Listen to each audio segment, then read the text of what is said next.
But part of one of the thing that struck me is the current of healing, really working towards healing, ameliorating our world, improving, addressing suffering. And I'd love for you to share a little bit about the sort of the traditional roots of Wicca and what that is coming out of, and this kind of impulse towards a spirituality that's very embodied, very much a reverence for this world and the healing of this world, and maybe share some of those foundations.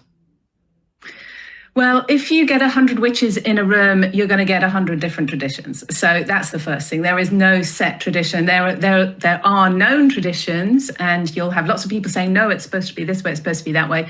But the way I teach it and the way I view it and the way that I've been trained, and the way I've seen that is kind of most effective, is that it's our own route. It's our own route to personal healing, and it's our own route to kind of healing the world.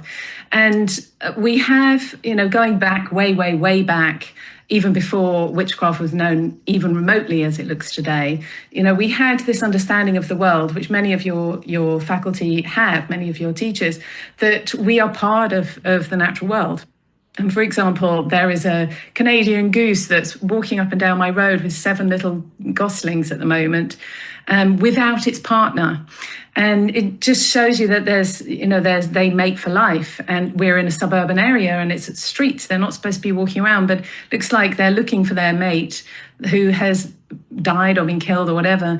And it's this understanding that there's natural things that happen in the world of nature. We don't have to look very far to understand that there is love, there is communion, there's family, but there's also natural death, natural change, there's shifting of cycles. And the ancients knew that. The ancients understood that. Whereas our world today, we just try and control it. We try and hold on to be as young as possible, to be as beautiful for as long as we can, to have as much as we possibly can. We acquire so much more than we actually need.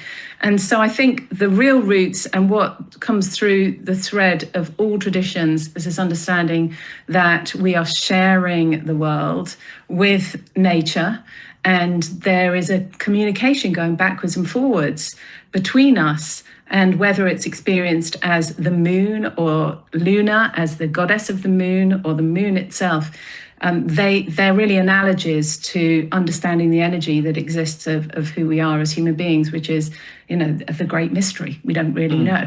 We know parts of that, but we don't know much.